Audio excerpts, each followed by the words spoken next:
gusto nyong gumala dito sa Taiwan, isa nga sa mararecommend ko sa inyo ang gulay na matatagpuan sa Northern Taiwan, na kung saan makikita nyo dito ang waterfalls na may 80 meters na taas. Bukod dyan, marami pa kayong ma-experience dito, kaya tara, samahan nyo ako. Ako si Tin, ang makulit na vloggerista ng Taiwan. Maaga nga kaming umalis ngayon, gawa ng malayo kasi yung gulay mula dito sa lugar namin sa Chunan. Buti na lang talaga at maagang nag-chat ang aming leader na cancel daw yung OT namin. Kaya naman maaga din akong minessage ng mga katrabaho ko para gumala. Ay, buti na lang talaga full charge yung mga camera ko at yung power bank ko. Dahil kung hindi, baka hindi ko kayanin, Charis. Tapos tignan nyo, oh, huling-huli nga sa camera yung pagtitiktok nila dyan. Ginagaya nila yung bagong trend ngayon sa TikTok. Huling-huli pa yung pagka... Oh, wait. Biglaan nga lang yung gala namin na to. Buti na lang talaga at naka-aura kami. Pero alam nyo ba, yung pinaka-gusto kong gala, yung ganito, yung pinibigla ako. Kasi madalas, yung mga pinaplanong gala, paurong yung date hanggang sa maging drawing na lang. Sobrang init nga nung umalis kami, kaya talaga napabili kami ng milk tea. Tapos, halos 3 hours din yung biyahe mula sa Chunan Station bago namin narating yung gulay. So, dahil first time lang namin narating yung lugar na to, nalilito kami kung kakanan baga kami o kakaliwa. Naguguluhan na kami. Gawa ng sa bandang bungad kasi, sa pinagbabaan sa amin ng bus, naandun na yung Wulay Bridge. So, dahil tinik nga yung araw niyan, sabi ko, hanap muna kami ng ibang spot na pupuntahan. So, mula nga sa pinagbabaan sa amin ng bus, may makikita kayo itong parking lot. Diretsuhin nyo lang yung lakad nun at mararating nyo na yung Wulay Police Station. Tapos, after 5 minutes nga na paglalakad, ay mararating nyo na yung Wulay Night Market, na kung saan, pwede kayong bumili ng mga pagkain dito na murang-mura lang naman. At sa tingin ko naman, ay swak sa mga panlasa nyo. Ay, sana all! Bukod dyan, pwede rin kayo bumili dito ng mga pampasalubong at ng mga souvenir kung malaki-laki yung mga budget nyo, B. Pagkatapos nga namin sa night market maglakad, hindi pa natatapos yan, B.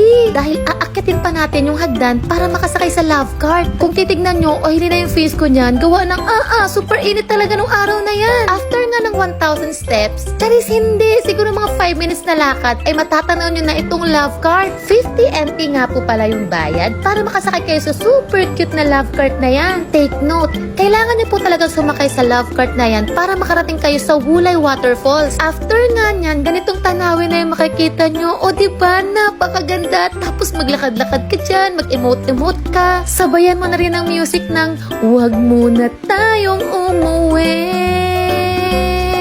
dito muna.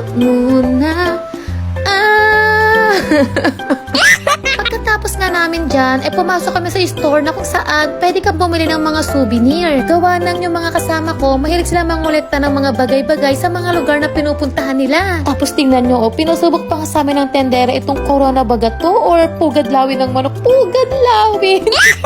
Tapos sobrang natuwa nga sa amin yung mga Taiwanese na naandito, kaya nga naman nagpa-picture pa sa amin. Sabi pa nga nila dyan, nagagandahan daw talaga sila sa mga Pilipina. Panes, sino ka dyan? Itaas ang bandera ng Pilipinas at iwagayway. Wow. Proud to be Pinoy to. Pinoy ako, Pinoy tayo.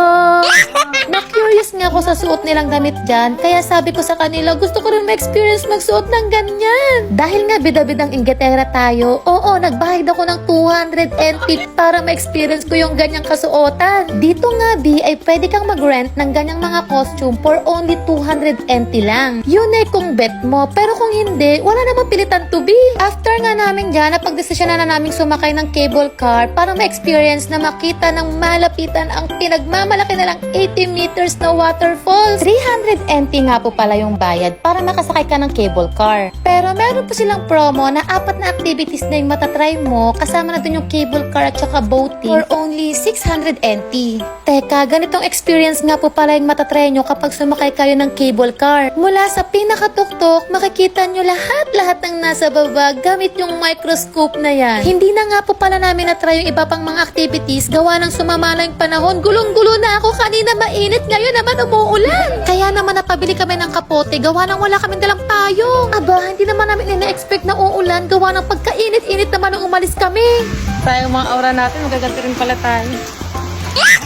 So, paano nga ba makapunta dito sa Wulay Waterfalls? Sakay lang po kayo ng train, tapos baba kayo ng Taipei. And then, sakay po kayo ng bus number 849 at ibababa po kayo dito sa Wulay Waterfalls. Pero, meron pa pong other way papunta dito na sabi ng mga kasama ko ay mas madali daw sumakay ng bus. So, ganito po yon. Sakay po kayo ng train, tapos baba po kayo ng Taipei. And then, transfer po kayo ng MRT, Red Lane, or Tamsui. Tapos, baba po kayo sa Chiang Kai-shek. And then, paglabas nyo mismo sa pinto ng MRT ay nasa tapat na nun ang Green Lane. Sakay lang po kayo doon, tapos baba po kayo sa Xinjiang. Pagkarating nyo po sa Xinjiang Station, exit lang po kayo sa Beyi Road, diretsong lakad, and then turn right. And then, mararating nyo na yung sakayan ng bus 849 papunta sa Wulay Waterfalls. O, diba? Napakadali lang pumunta, kaya ano pang hinihintay nyo? Magsapatos na at tara na din dito. Kung nagustuhan nyo po yung video, please like, share, and comment. Tapos, follow nyo na rin po ako para magkita-kita pa po tayo sa next vlog ko. Hanggang dito na lang po muna for today's video. Salamat!